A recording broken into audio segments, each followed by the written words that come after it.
Ups. Super, tā. Šodien mēs apskatīsim, tikai kur man ir mana šitā te, kur ir mana pults viena palikusi. Kaut kas jau ir pagājis uz priekšu. Tā panelīšana. Kur apakšā vēl liekas? Vidām, kas panelīts. Šitas? Jā. Nē, viena ir, bet man vēl vienai bija jābūt. Es tūlīt aiziešu apstīties, vai kaut ko es neesmu viņu nolicis.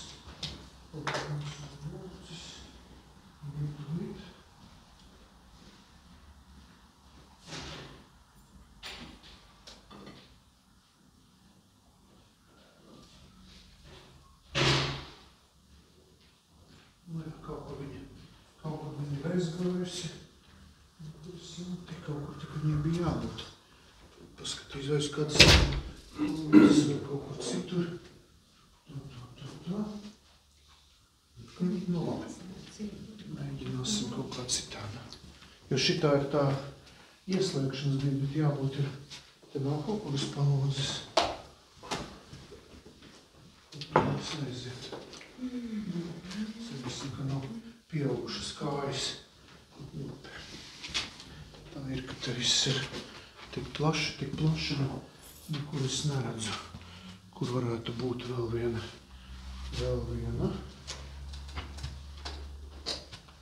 Tā.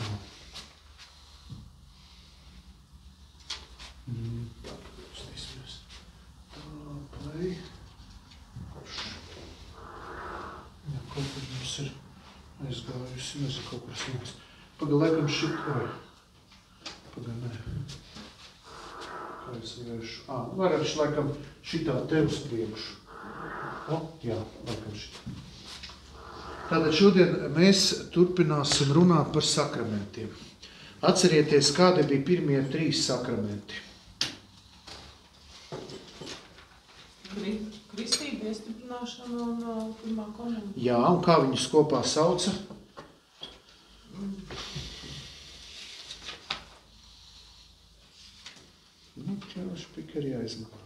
Kā sauc šo 3 iniciācijas, jeb tie, kas ievada kristīgajā dzīvē? Nākamie 2 bija kādi? Dziedināšanas. Un kādi tie 2 bija sakramenti? Grēksūdz un slimnieku. Un tad mums palika vēl 2 sakramenti pēdējie, kas ir vienotības sakramenti. Nevis jaunās vienotības, bet vienotības sakramenti. Ja? Ordinācija un laulības sakraments. Tātad viens sakraments ir tāds, kas ir man piederīgs, jo es esmu ordināta persona. Jūs esat laji. Jūs esat katoļi, tie, kas ir katoļi, neordinētas personas. Tas tās, kuras nav saņēmušas ordināciju. Es izstāstīšu to atšķirību. Tad jūs esat laji, bet vārds laikus nozīmē parastie. Bet lai nav tā, ka es esmu neparasts un jūs esat parasti. Bet es arī esmu parasts, bet tikai es esmu saņēmis priesterības sakramentu, tad esmu ordinēts. Bet parastie katoļi ir laji. Un tad ordinācijas, un tad, protams, skaistais laulības sakraments. Ja? Protams, tie, kas gatavosies laulībām, viņiem par laulības sakramentu būs padziļināti kursi, bet mēs tik un tā apskatīsim tajā pamatversijā par laulības sakramentu, lai saprastu, kas tas tāds ir laulības sakraments. Un tātad tie ir tie, kas veido vienotību. Es kalpoju visas baznīcas vienotībai, laulībā vīrs un sieva kalpo savstarpēji, un bērnu, arī ģimenes, dzimtas, kaut kādā veidā arī sabiedrības, jo var teikt, ka ģimene ir sabiedrības šūniņa. Varētu teikt, ka ģimene arī pulcēties ar vairākām ģimenēm, viņas arī veido to sabiedrības, tā sakot, kodoliem tos savienojumu. Tā kā var teikt, ka gan priesteri, garīdznieki, gan ģimenes veido šo vienotību, kas veido šo savienošanu cilvēku starpā. Tātad ordinācijas sakraments, to sauc arī par priesterības sakramentu. Bet kāpēc mēs nevaram tieši lietot priesterības sakramentu, jo tur ir sava kārtība, par to mēs parunāsim. Tātad mēs lietojam ordinācijas. Tagad ir aizgājuši arī komistari. Nē, šeit ir, šitos es paņemšu nost. Tā man zaļais, man liekas, bija baigi labs. Tātad ordinācijas. Tātad ordinācijas. Jo es paskaidrošu, kāpēc mēs nelietojam priesterības sakramentu. Ja? Tātad Dievs izrauga no ticīgo vidus dažus cilvēkus, kuriem dāvā īpašu aicinājumu kalpot baznīcā. Pateicoties šim sakramentam, sūtība, kuru Kristus uzticēja saviem apustuļiem, turpinās baznīcā līdz laiku beigām. Tātad tie cilvēki, kur tiek izvēlēti būt par ordinētiem kalpojumiem, būt par ordinētiem cilvēkiem, pateicoties viņiem, tas Kristus glābšanas darbs, pestīšanas darbs, ko viņš realizēja caur savu dzīvi, nāvu un augšām celšanos, pateicoties tam šis darbs turpinās. Tātad tādi melnsvārči, vīri melnās kleitās ir vajadzīgi, lai varētu kristīt, laulāt, svinēt dievkalpojumus, dalīt sakramentus, tātad, lai baznīca varētu turpināties. Un latīniski vārds ordinācio nāk no ordo, un ordo tas ir iekļaut kādā kārtā. Jau Romas impērijā bija tādi ordinētie cilvēki, kas tika iekļauti kaut kādā kārtā. Mēs zinām, ka Romas impērijā bija ļoti strikta kārtība, gan laicīgā, gan pie militārā ziņā bija visādi leģioni un atbildīgi, un viss bija pa ordo, katrai sava kārta. Lūk, un arī baznīcā tātad pastāv noteiktas cilvēku grupas. Un tāpēc no šī ordinācija nozīmē ordo, tas ir kārta. Un mēs izdalām,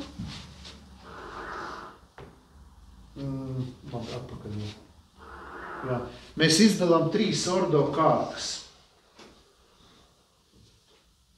Pirmā augstākā ir bīskaps. Grieķu valodā episkopoi. Tā ir augstākā. Tad ir priesteris. Man daži saka, kaut tu būtu bīskaps. Es saku, nedod Dievs. Tie, kas ar sarkanām sapurītēm, jo milzīgi atbildība. Priesteris.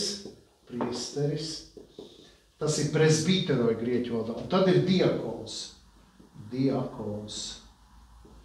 diakonoj.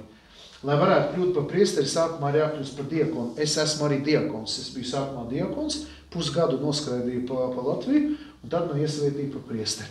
Un dažus no priesteriem izraugās par bīskapu. Jā. Bet, lai tu kļūtu par bīskapu, jābūt priesterim, lai būtu priesterim, jābūt diakonu. Tad tā ir tā kārtība. Ja? Tas ir tās kārtas, jeb ordo. Un šīs kārtas, viņas tātad cilvēks sākumā iet uz garīgo semināru, 6 gadi mācīties un dzīvot tā kā stingrā režīma kolonijā. Principā ir tā, ka, ja kāds puisis grib kļūt par garīdznieku, viņi izņem ārā no laicīgās aprites, kaut kādā ziņā tā kā armijā sākumā arī ir tāds kazarmu režīms.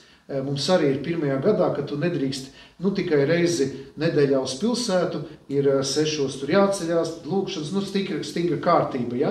Un 1. gads ļoti svarīgs, jo tevi tā kā izņem no laicīgās dzīves, lai ievadītu tevi tajā garīgajā, lai tu saprastu. Un tad 6 gadi, 5 gadi, un tad tu vari izlemt, vai tu jūti aicinājumu būt par priesteri vai nē. Un tad, kad tu jūti, tad tev uzliek rokas. Un manā gadījumā priesterim un bīskapam iesvēta rokas ar svētajām eļļām. Un tas nozīmē, ka es esmu konsekrēts. Es esmu veltīts Dievam, un man to nevar atņemt. Tas man ir zīmoks uz mūžīgiem laikiem, neizdzēšams zīmoks. Tas ir iespies zīmoks, ka es esmu veltīts Dievam. Es esmu konsekrēts, un es esmu izņemts no laicīga apgrozījuma. Kādreiz man bija viena meitene, saka, kāpēc es nevaru ar viņu tur precēties, vēl kaut kas, tur arī mēs vēl parunāsim par celibātu. Es neesmu paredzēts laicīgai lietošanai. Tas tā kā baznīcu arī, kad iesvēta to baznīcu iesvēta ar svētēm eļļām, viņā vairs nevar līkot, disenes, viņi nav paredzēti laicīgai lietošanai. Vai biķeris, kur priesteris lej vīnu. Viņā arī nevar liet kefīru, vai es nezinu, alupi nedod Dievs. Ja? Biķeris ir paredzēts Kristus miesam un asinīm. Ja? Tā arī priesteris izņems no laicīgās apgrozījuma. Tas nenozīmē, ka es nedaru grēkus un ka es neesmu laicīgs. Es esmu laicīgāks varbūt pa daudzām manām draudzes tantēm, Broņu un Geņu, bet pēc būtības, pēc uzstādījuma es esmu izņemts ārā no laicīgās dzīves. Tātad šīs 3 kārtas. Un draudzi var vadīt pie priesteris. Kaut īstenībā draudzes vada bīskaps, bet priesteri ir viņu tā kā delegāti. Šo draudzi vada arhibīskaps Biņevs, bet tā kā viņš nevar vadīt visas Rīgas un Vidzemes draudzes, viņš man ir deleģējis. Viņš man ir devis delegāciju. Un tāpēc katrā dievkalpā mēs pieminam pāvestu Francisku un vietējo bīskapu, jo mēs darbojamies ar to delegāciju, kad es esmu saņēmis šo varu no augšienes. Tā. Šeit es stāstīju par to, ka visi ir katoļi, tomēr dažus izvēlās kalpojumam un viņus iesvēta par garīdzniekiem. Tātad parastu katoli sauc par laju, bet ordinētu personu sauc par klēra locekli, kleriku. Esat dzirdējuši klerks, tāds vārds. To sauc arī par kaut kādiem birokrātiem, piemēram, valsts ierēdņus dažreiz sauc par klerkiem. Bet mūsu gadījumā kleriks ir tas, kas pieder klēram, un klērs, tas nav eklērs, tas ir klērs, un tas nozīmē pieder pie garīdznieku kārtas, pie garīdznieku ordo. Smējamies tāda mafija mums tāda labā nozīmē. Bet to var just, piemēram, mans kursa biedrs, viņš nebija iesvētīts par diakonu, tiklīdz kā viņš saņēma ordināciju, pilnīgi izmainījās cilvēks. Pilnīgi uzreiz jūtu, un bija tā, un starp citu, jūs zināt, mēs jau par to parunāsim, ka šī kārta šobrīd katoļu baznīcā var būt precēta, un arī priesteri grieķu katoļu ritā ir precēti, un var pienākt tāds laiks, ka arī katoļu baznīcā būs precēti priesteri. Tā kā bīskapi nekad neprecās, arī pareizsīgo baznīcā, bet priesteri un diakoni var būt precēti, un katoļu baznīcā ir šobrīd ļoti daudz precēti diakoni. Un, piemēram, man gribētos, ka manā Salaspils draudzē būtu precēts diakons, kāds ģimenes tēvs, kurš sajust aicināt kļūt par diakonu, man viņš ļoti, ļoti palīdzētu. Jā. Bet tas ir aicinājums. Es par to jau lūdzos visu laiku. Tālāk. Jā, lieku skaisti. Te ir tās kārtas. Jā. Tas jums būs laikam arī eksāmenā jānosauc šīs kārtas. Diakons precēts, priesteri tikai grieķu katoļi, tie, kas Ukrainā kalpo, tie var būt precēti. Bet arī Romas baznīcā var pienākt tāds brīdis, ka var būt arī precēti priesteri. Ja? Šobrīd priesteri nav precēti, bīskapi nekādā gadījumā nevar būt precēti. Tā, tas vienkārši saistībā ar celibātu. Šito es jums tagad te jāzīmē, tas ir skaidrs. Šito nevar, tāpēc man labi, ka man tā arī. Šitas teksts jums būs aizsūtīts, bet es jums gribu schematiski, jo es esmu inženieris. Ja man nav schēma, es neko nevar izdarīt. Tāda man tā dzīve. Tātad, lai jūs saprastu, kā darbojas baznīca, principā pēc Romas leģiona struktūras. Ne par velti mūs sauc par Romas katolisko baznīcu, tad Romas likumi, Romas leģiona principi mums ir iekšā. Un visa baznīca tiek veidota piramidāli. Protams, augšā mums ir, ja neskaita, protams, Dievs Tēvs, Dēls un Svētais Gars, tātad Jēzus Kristus, bet redzamā galva ir pāvests, šobrīd laimīgi valdošais pāvests Francisks, nāk no Latiņa Amerikas. Kā viņu tur ievēl konklānā ar dūmiem, es jums tik smalki nestāstu, jo mēs aiziesim ļoti lielās detaļās. Bet tur arī gadsimtiem tātad uzturēta kārtība, kā ievēl nākamo pāvestu un tā tālāk. Tātad pāvests valda pār visu pasauli, visu katoļu baznīcu. Pāvestu nevar apsūdzēt, viņš nepakļaujas nekādām tiesvedībām, viņam ir absolūta imunitāte laicīgā un garīgā veidā, jo jūs zināt, ka Romas baznīca ir sava valsts, Vatikāns, un līdz ar to pāvests ir Vatikāna galva, līdz ar to viņam ir absolūta diplomātiskā neaizskaramība, un baznīcā viņam ir augstākā vara, un neviens viņu nevar apsūdzēt. Respektīvi, pāvests varbūt ir vienīgais cilvēks pasaulē, kurš reāli var darīt, ko grib, gan laicīgā, gan garīgā nozīmē. Bet, protams, ka nav jau tā, ka pāvestu, ir dažas filmas, kur ir viena filma par pāvestu, kas būtu, ja pāvests, es neatceros, bija viena filma, kur pāvests viņu ievēl konklāvā, bet viņam sākās veģetatīvā distonija, psihiskas problēmas, un viņš aizbēga. Un tā vietā, lai viņš iet pie balkona un teikt savu pirmo uzrunu, viņš aizlaižās un iesēž tajā metro un par Romu vienkārši haotiski braukā un viņu ķer, bet neviens jau nezina, ka viņš pāvis, jo viņš vēl nav pasludināts. Viņš ir izlavījies ārā no konklāva. Un tad vienkārši ļoti interesanta filma, kā viņa tur ķer, jo viņš, kad viņi ievēl, viņš saka, nē, es negribu, viņam sāk rokas drebēt, viņiem ir bailes no tās varas un tā. Jūs zināt tās visas filmas par pāvestiem ļoti daudz un kas tik neapspēlts. Lūk, tātad pāvis. Un tad visa pasaule ir sadalīta reģionos. Viņam ir pasaule, un viņi ir sadalīti reģionos. Un šie reģioni ir bīskapies, jeb diecēzes. Bīskapies, jeb diecēzes. Diecēzes. Un, labi, darīsim savādāk. Un Latvija ir sadalīta 4 bīskapijās. Latvija, pirms šeit Latvija, ir sadalīta 4 diecēzēs. Tātad Rīga, Jelgava, Liepāja un Rēzekne. Un katrā no šīm diecēzēm ir viens galvenais bīskaps ar sarkanu cepurīti, kurš ir tieši atbildīgs pāvestam. Tātad Rīgā ir arhibīskaps Zbigņevs Staņkevičs, Jelgavā Edvards Pavlovskis, Liepājā Viktors Stūpins, Rezeknē Jānis Bulis. Viņi katrs ir neatkarīgi. Nav tā, ka Zbigņevs ir visas Latvijas katoļu galva. Katra diecēze ir neatkarīgs veidojums. Tas ļoti svarīgi, jo es esmu pakļauts Zbigņevam, Zbigņevs pakļauts pāvestam. Jelgava, Liepāja, Rezekne, man to nav nekādas darīšanas. Mums ir ļoti spēcīgs šis teritoriālais.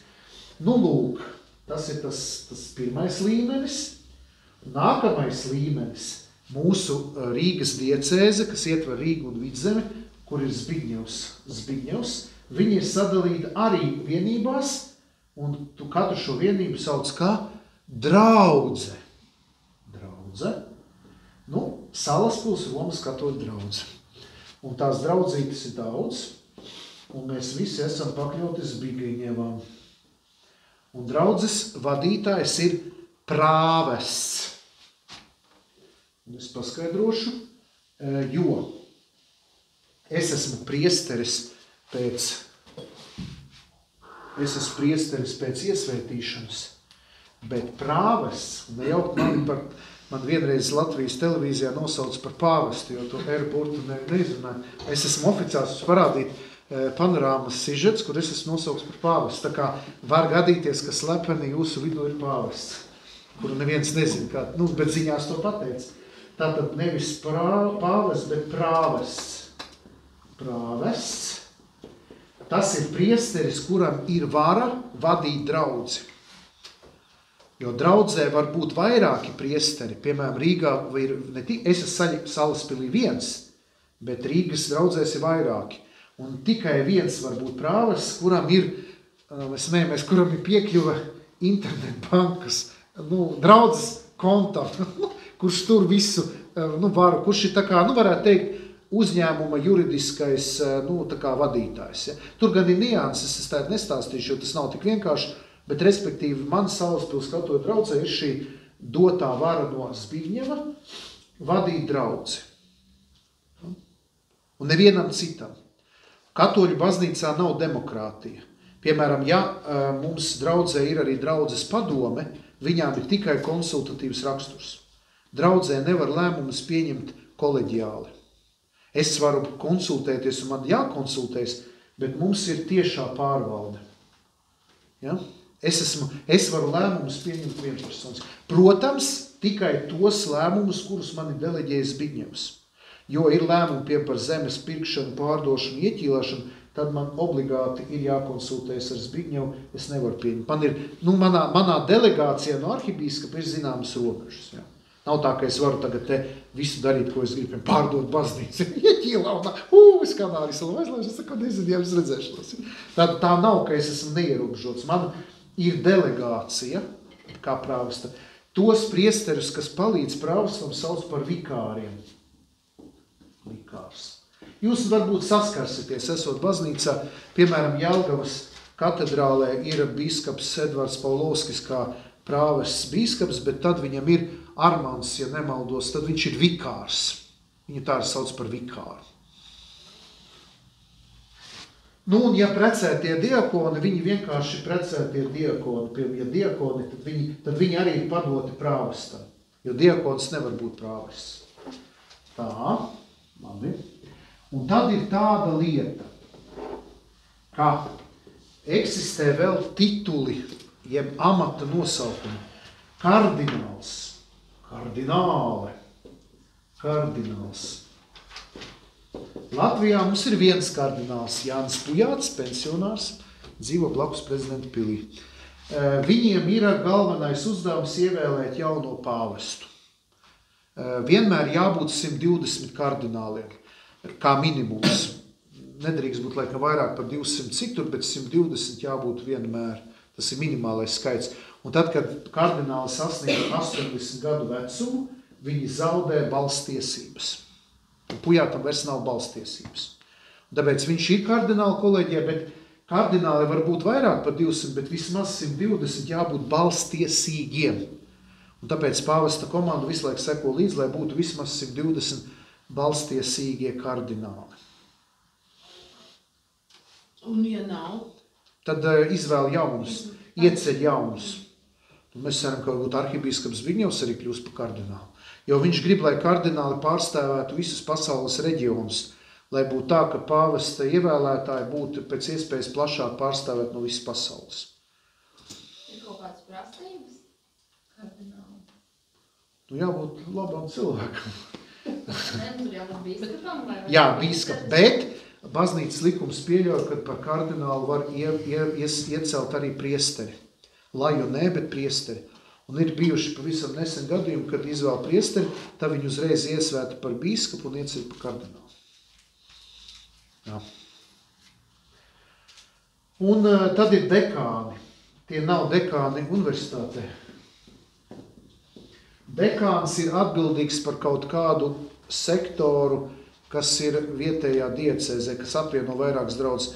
Pie Jelgavā dekāns ir priesteris Arnis Vizbelis. Ja? Mums ir dekāns Edgars Cakuls, kurš atrodas Purciemā Trīsvienības baznīcā. Viņš tā kā koordinē, viņš ir starp bīskapu, arhibīskapu un draudzi, viņš ir kā tāds koordinators. Vairāk es jums nestāstīšu šo te prelātu monsiņoru citu, jums tad sagriezīsies galva. Priekš iesvētas kursu tas pietiek. Tā man tur būtu vēl jums ko pastāstīt, bet nevajag visu zināt. Pietiks. Tas ir būtiskākais. Vikārs nav tas pats, kas diakons. Diakons nevar būt par vikāru. Vikāram ir kaut kāds arī īpašās? Vikārs ir priestera palīgs un viņš, piemēram, viņš ir prāvesta palīgs. Un prāvesta prombūtnes laikā viņš uzņemās vadību. Respektīvi, viņš ir prāvesta palīgs arī tik, cik viņam prāves ir deleģējis. Bet viņš, vikārs ir tas pats, kas priesters, vai ne? Jā. Precētie diakoni, viņi ir tādi smukas, skaistas piedevas. Tāpēc daudz ģimenes tēvi baidās kļūt par diakonu, bet es saku, neviens jums galvu neraus nost.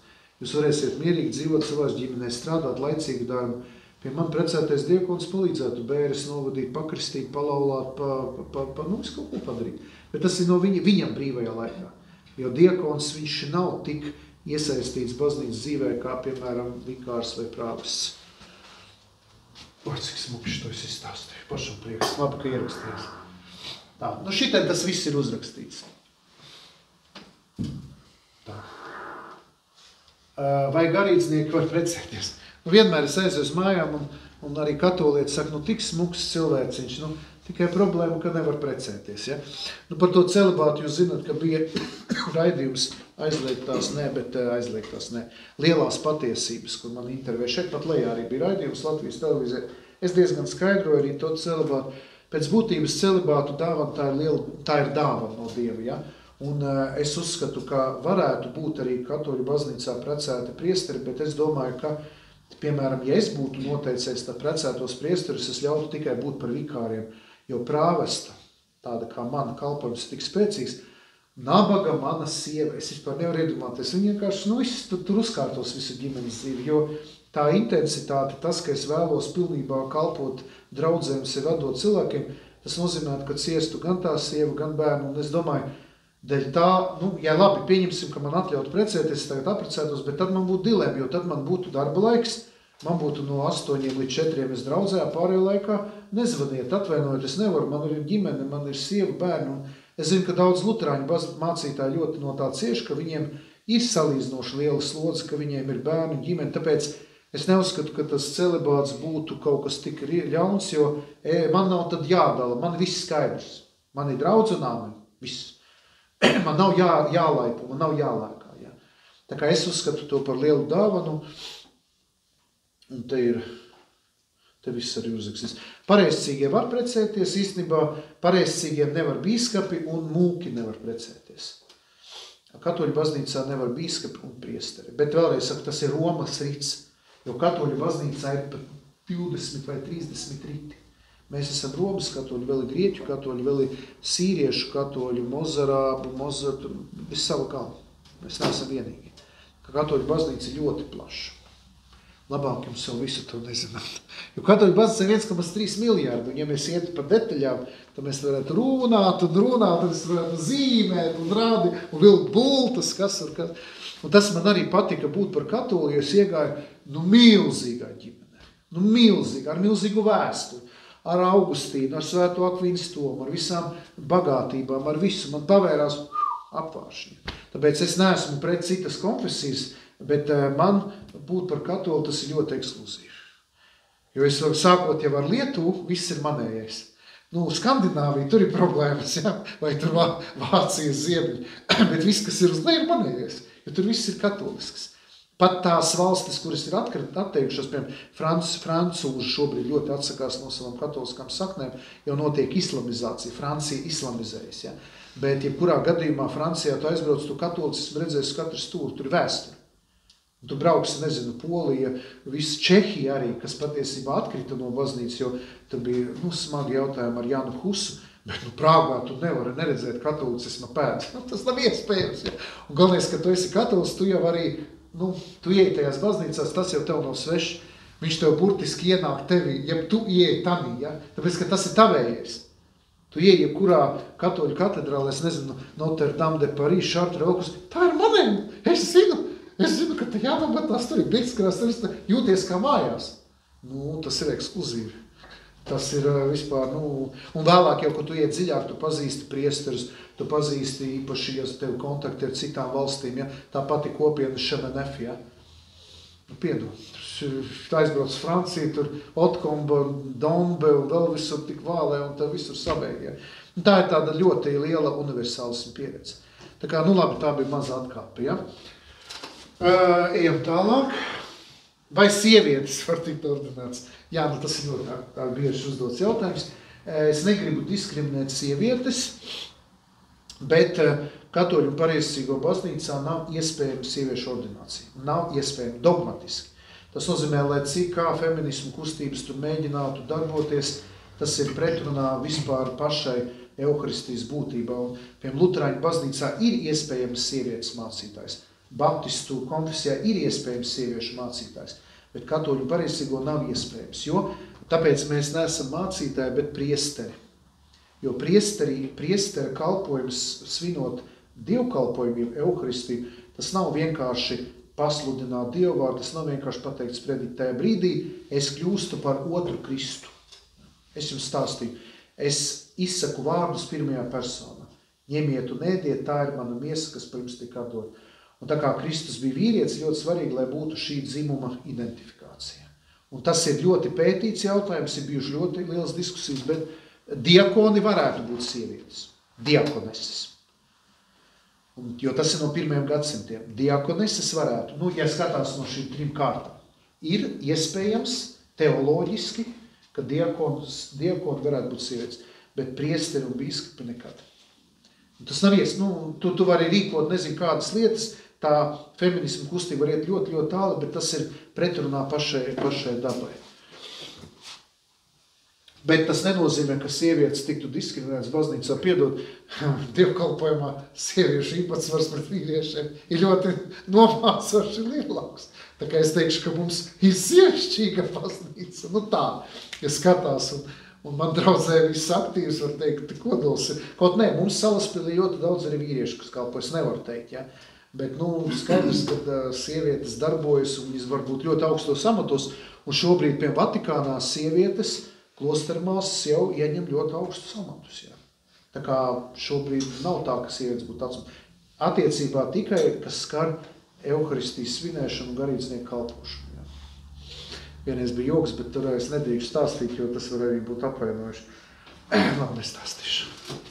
Lūdzu, izstāstīt. Ja sāļa pabeidz. Nē, tas tur viens bija tāds, bet es domāju, ka vīrieši arī pļāpīja, ka grēksūdzē, kad sievietes izstāstītu visām savām draudzenēm grēksūdzes noslēpumu. Bet es domāju, ka tas nav atbilstoši realitāti, ja vīrieši atnēs būt pļāpīgi. Tā.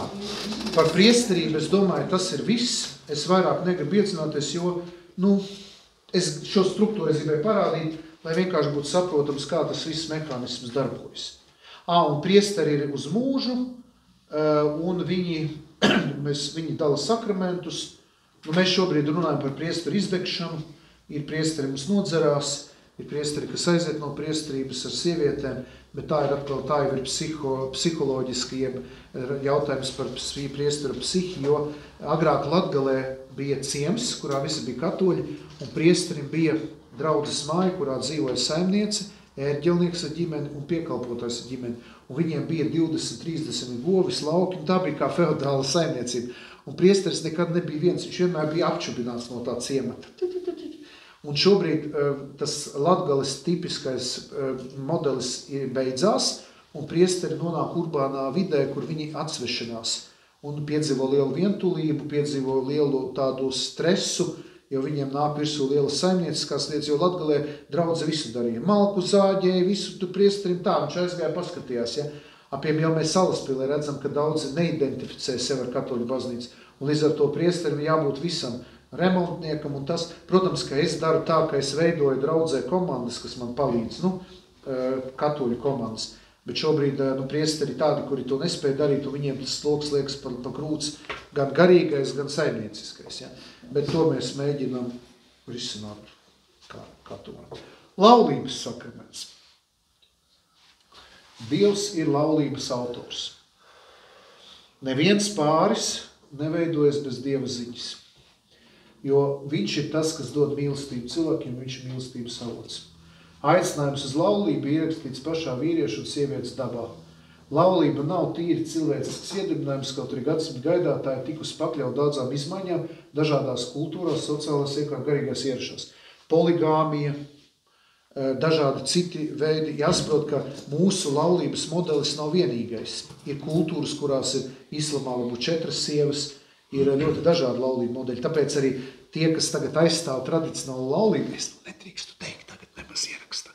Bet dažreiz mums ļoti jāuzmanās, jo liberālie cilvēki runā par to, ka jārespektē dažādi tie ģimeņu modeļi. Protams, ka mēs kā kristieši nevaram akceptēt, piemēram, vienzimumu ģimeņu modeli, bet ja mēs iedziļināmies daudz dziļāk, neņemot tikai šo vienzimumu jautājumu, kas ir saistīts ar homoseksuālu attiecību, tad tomēr ģimeņu modeļi dažādās kultūrās dažādi. Mēs, piemēram, Latvijā esam ļoti noslēgta kopiena, bet Eiropā, kurā ir ļoti spēcīgs islāms, hinduisms ir, piemēram, Anglijā, kur ļoti daudz no hindusi, šie modeļi pavisam citādāk. Līdz ar to mēs neesam vairs tikai mēs.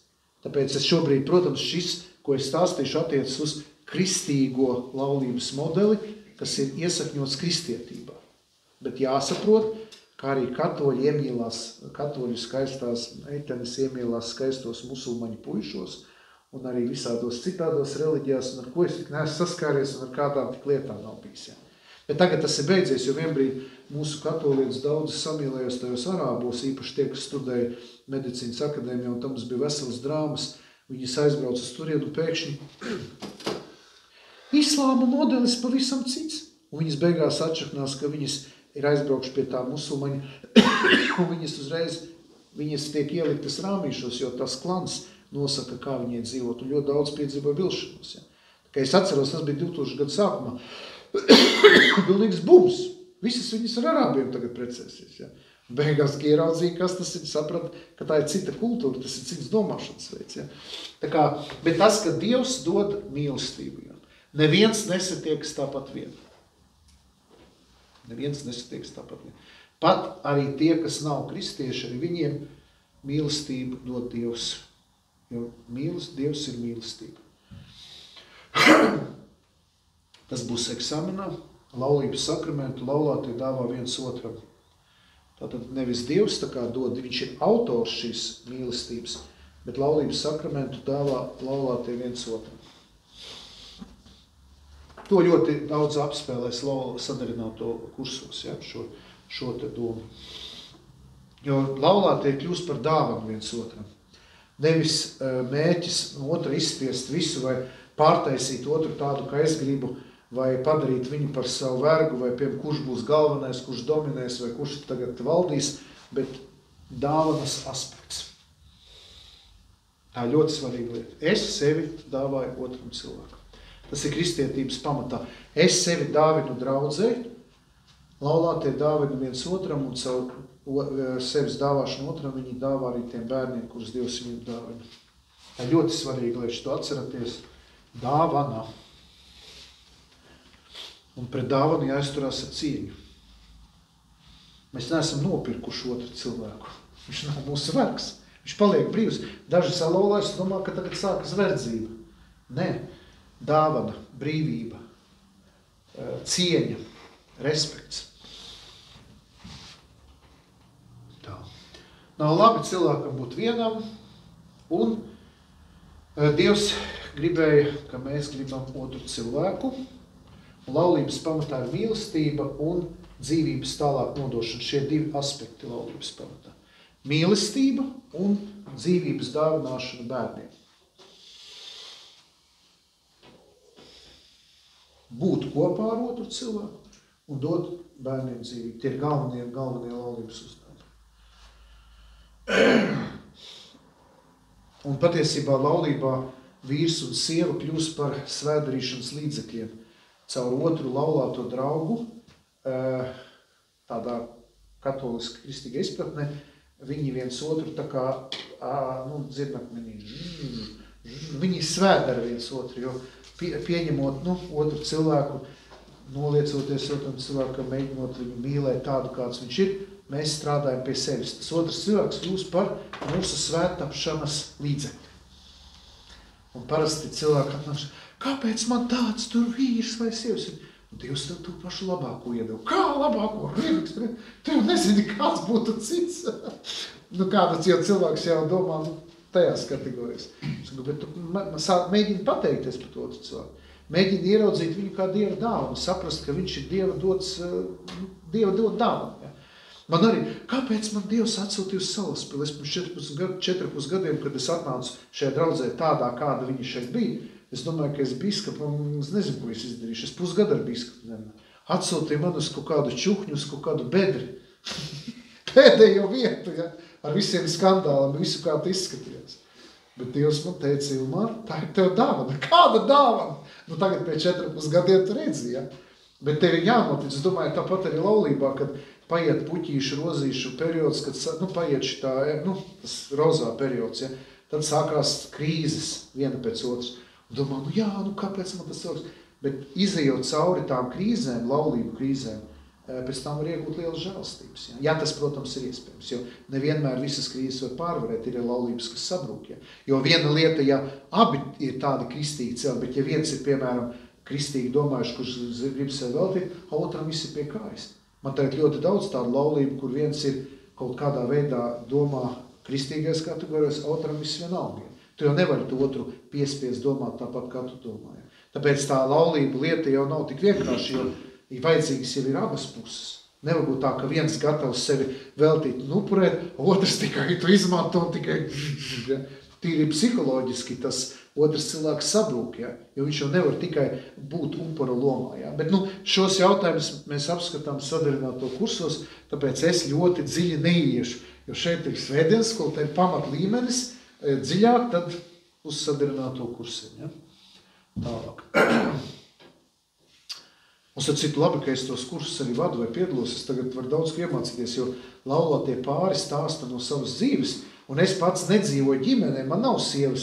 Un saka, kā tu vari konsultēt laulāto pārus? Es saku, es par 19 gadiem tādas lietas esmu saskaties un saklausies. Un arī grāmatas ir ļoti labas, kas ir saistībā ar laulību konsultēšanu.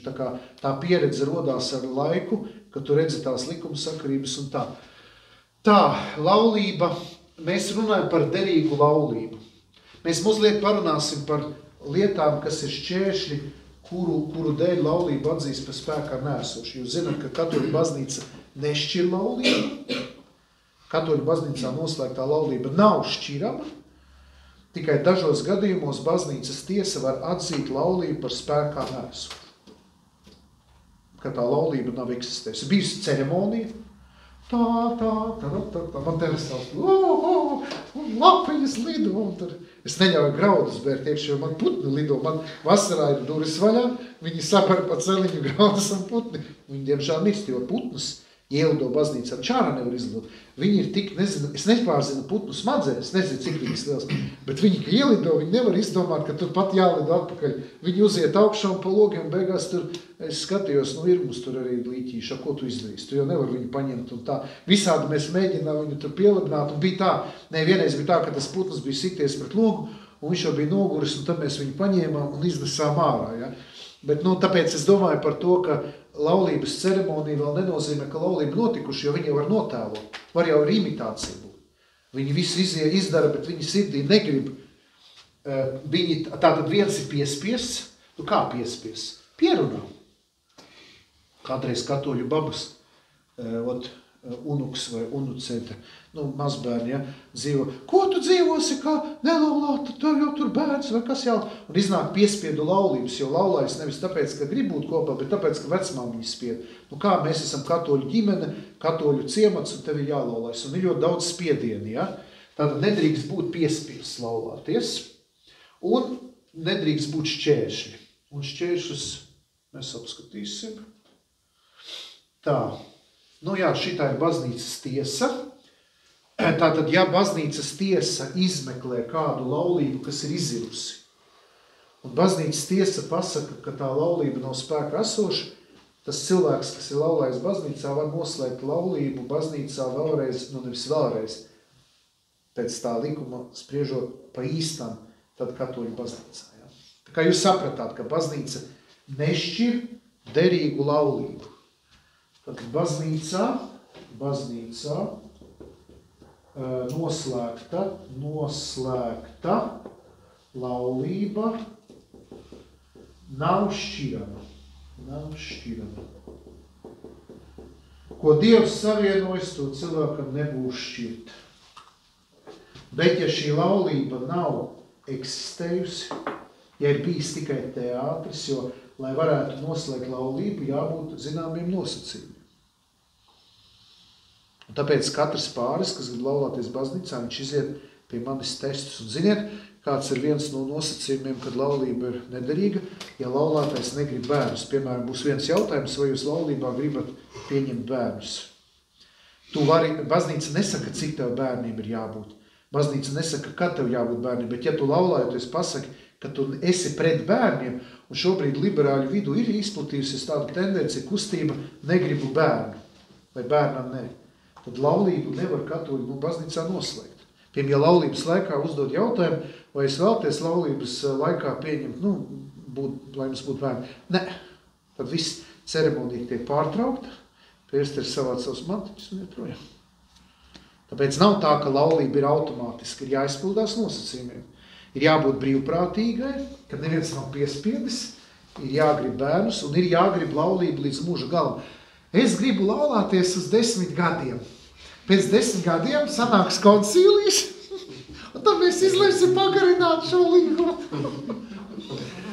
Es pat domāju, ka tie pāri, kuri noslēdz mantiskos līgumus pie notāra, ka arī viņi kaut kādā veidā pārkāp laulības šo principu, jo ja viņš noslēdz līgumu ar domu, ka ja viņš šķirsies, un ja viņš paredz jau mantas dalīšanu, es domāju, ka ja kādam ir tāds līgums pirms laulībām, tad tādu laulību baznīca nevar slēgt, jo viņš jau fakta pēc paredz, ka viņš šķirsies.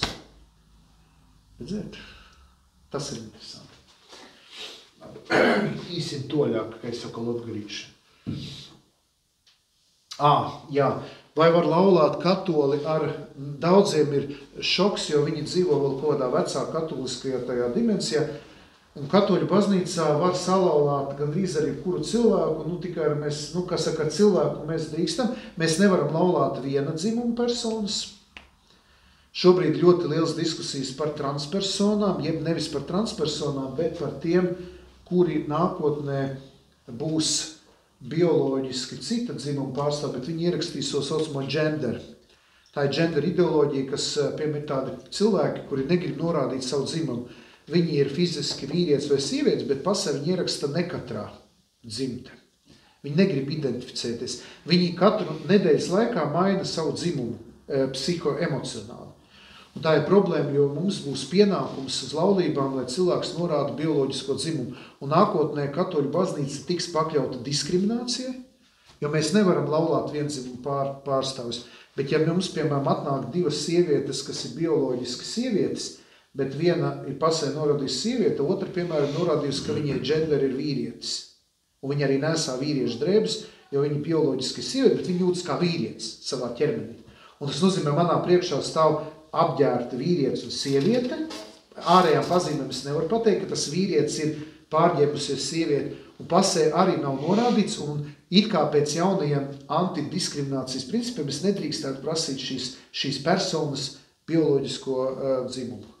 Tāpēc jūs saprotat, kāpēc baznīca ļoti uztraucās par gender ideoloģiju, jo veidojas pilnīgs sajūtums.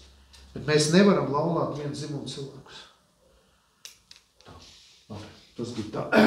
Bet atgriežoties par laulībām starp katoli un nekristīgu, mēs varam laulāt katoli ar citas konfesijas pārstāvi, mēs varam laulāt katoli ar citas reliģijas pārstāvi, musulmani, budistu vai hinduistu, un katoli ar nekristīgu personu. Tikai katolim laulājoties ar nekatoļu personu ir zinām nosacījumi, ka nekatoliskai pusē ir jāparaksta dokuments, ka viņi apņemās respektēt katoliskās puses ticības pienākumus, un katolim ir jāapzinās, ka šī laulība ir sarežģīta ticības ziņā, ka viņš ir apprecējis otru personu, kas nav katolis. Jā.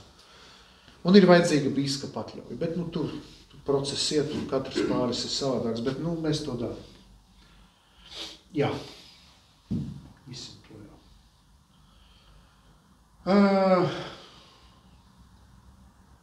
Jā, tas nozīmē, ka mēs nevaram garantēt, ka katoļi tikai atradīs katoli. Mēs dzīvojam multikulturālā, nezinu kādā vēl sabiedrībā, un jārēķinās, kad ir ar laulībām. Ir liela ķēpa. Atzīšos godīgi, man kā priesterim, katra laulība tas prasa zināmu, spēku un darbību, bet es katru reizi, kad laulāju pāri, ar kuru es esmu noņēmies forši, es esmu tik laimīgs. Jo ir mums tāds. Katrs pāris, ko es Salaspilī darbojos, tas ir unikāls. Un es vienmēr ir grūti mācībās, viegli grūti mācībās, viegli kaujā. Jā, tā, neatceros, kurš to teica. Tātad ir svarīgi, kad šeit ir, ka te ir svarīgi, ka labi padarboties. Man tikko viens es izstāstīšu Aņuku, bet lai ierakstās, viņi noteikti varbūt dzirdēs. Salaspilieši, 2 katoļi, es laikam misē stāstīju pagājušais. Un tikai kristīti, nav pie komunijas, iesvētīti nav. Un viņi man zvanīja pirms nedēļas vai 2, viņam vajag salaulāties maijā, jo sieva ir kaut kāds zīmīgs datums, viņam vienu vajag baznīcā salaulāties. Es saku, jūs vēl varētu šeit ielikt, martā sāksies Ogrē sadarināto kursi, jūs varat vēl ielikt. Nē, mēs negribam gatavoties. Es saku, aiziet uz Zimstrakstu nodaļu, šeit ir forši, man draudzenes sareģistrēs jūs pa smuko. Ja tam ir skaisti tā Zimstrakstu nodaļas, tā zāle. Nē, mēs gribam pavisam arī tā baznīca.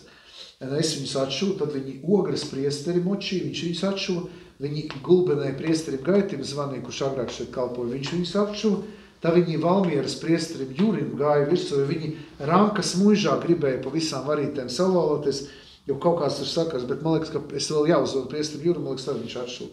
Bet galvenais ir tāda tik nicīga attieksme, godīgi sakot, ja viņi arī kādreiz nāktu, es viņus nenonicinātu, bet ar tādu attieksmi man nav nekāda prieka viņus laulāt. Nu, man bija viens pāris, ka es kalpoju iepriekšējā draudzē, viņi man izved līdz baltiem pelītēm, viņi izgrieza manas smadzenes otrādi, īpaši līgava. Sievietes tā māca. Jā, viņi to māca. Es nezinu, kā viņi ir vīri, bet man viņi izgrieza smadzenes. Un es vienkārši, es teicu, lai diakons Gudāls brauc laulāt no katedrāls, jo es teicu, es nevarēšu psiholoģiski. Man vienkārši nav gandarība. Viņi laulību saņem, bet brauca diakons uz Kristus karaļa baznīcā, es nevaru. Man vajag kaut kādu pozitīvu, kaut kādu darbību, bet tur visi pilnīgi, viņi gāja kursos sadarināt, un katru reizi viņi man zvanīja un stāstīja, cik tas viss ir slikti, cik tas viss ir iebīgi, ka es viņiem esmu uzlicis krustu, ka viņi ir tik nelaimīgi. Un beigās es jūtos visu laiku vainīgs, ka viņi iet vispār šo ceļu. Bet, nu, tie reti, ka lielākoties mēs atrodam kopīgu valodu. Sākums varbūt ir drusku tāds, nu, grūtāks, bet beigās jau tas izvēršās par ļoti labu pasākumu. Vai baznīcas laulību var šķirt? Tātad, kā es teicu, nevar šķirt, tikai tad baznīcai nav varas nostāties pret šo dievišķās gudrības kārtību. Tātad derīgu laulību nevar šķirt, un baznīcas tiesa arī var pasludināt, ka laulība spēka esoša, jo, piemēram, katolis ir laulājies, un tad izšķīries. Nu, viņš laulājies baznīcā izšķīries. Un tagad tā otra puse, kas izšķīrušies, dzīvo ar kādu citu, ar kuru viņi noslēg baznīcā laulību. Viņi iesniedz baznīcas tiesā lietu par iepriekšējo laulību, baznīcas tiesa viņu izskata, tas ilgs 4-5 gadus. Beigās baznīcas tiesa paziņo, ka tā laulība, ko viņi bija iepriekš slēguši baznīcā, ir spēkā esoša. Tie nav bieži gadījumi, bet gadās tā. Un tad ir viss, jo baznīcas tiesa paziņo, ka tā iepriekšējā, jo viņiem likās, ka tur nebija tā laulība derīgi noslēgta, bet baznīca saka, nē, pēc visām liecībām, pēc visiem materiāliem, jo liecinieku liecības izskatās, ka laulība, nu nevis izskatās, bet mēs varam pierādīt. Tad vairs otru laulību, viņi nevar noslēgt baznīcā laulību, jo tā laulība, kas ir izdevusi, ir atzīta par spēku esošu. Tāpēc vēlreiz, ka baznīca nešķir laulību, bet var izskatīt iepriekšējās laulības derīgumu, vai viņi ir spēkā esoši vai ne. Tas ļoti, un ir pāris, kurš 8 gadus gaidīja, un beigās baznīca tiesa paziņoja, ka laulības spēkā esoši, viņi gāja pa gaisu, man liekas, ka viņi pārmainīja pat konfesiju, aizgāja uz luterāņiem, lai varētu salaulāties, viņi tik nikni uz baznīcu, nu, ko baznīca sargā laulību, ja. Mēs jau nevaram tā mētāties, ja tā laulība ir bijusi derīga, tad bijusi derīga. Bet tas, ka baznīcas tiesa izskata laulības nederību, tā ir žālsirdība, ka baznīca iet pretī un ka ir iespējams vismaz pāriem, kuri ir izšķīrušies, vismaz salaulāties baznīcā. Tā, separācija. Kas ir separācija? Ja baznīca arī nešķir laulību, tad viņa atļauj, tad viņa atļauj dzīvot atsevišķi. Tātad separācija nozīmē divu laulāto draugu dzīvošanu atsevišķi. Separācija. Jo, padzīvojot atsevišķi, var iznākt, ka problēma var tikt risināt. Piemēram, ja ļoti dziļa krīze, laulātie pašķiras, bet viņi nevis izšķiras, bet pašķiras. Viņi dzīvo atsevišķi, lai labāk saprastu, kāpēc. Nu jā, fiziska šķiršanās, jā. Mums ir īstenībā pāvests aicina draudzē rīkot tādas tikšanās tiem, kas ir šķīrušies un nevar pieņemt sakramentus. Pie mums ir baznīcā cilvēki, kuri iet pie dievgalda uzliekot labu roku uz kreiso plecu. Daudziem ir laulības šķēršļi pie baznīcas tiesa, ilgi izskata viņu lietu, 5-6 gadi, daži vispār nemaz nav iesnieguši baznīcas tiesā, un viņi jūtas atstumti. Viņi jūtas atstumti, ka viņi nevar iet pie dievgalda. Viņiem ir rizikus laulība, viņi dzīvo citām personām, nu viņi dzīvo grēkā, jo viņi nevar iet pie grēksūdzes.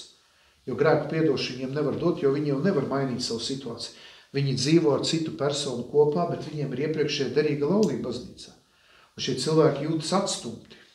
Tā kā baznīca viņus būtu atstumus. Un pāvests grib šādiem cilvēkiem rīkot tādus pasākumus.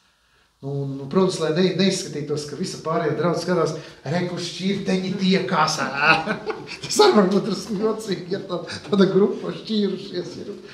Bet viņš tomēr saka, ka, lai tos cilvēkus iedrošina dziedāt korī, iesaistīties, ka lai viņiem nav tas zīmogs, es esmu šķirtenis. Ja.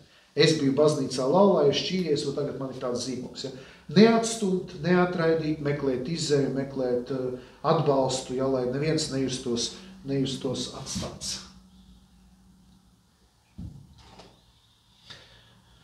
Vai jums ir kādi jautājumi?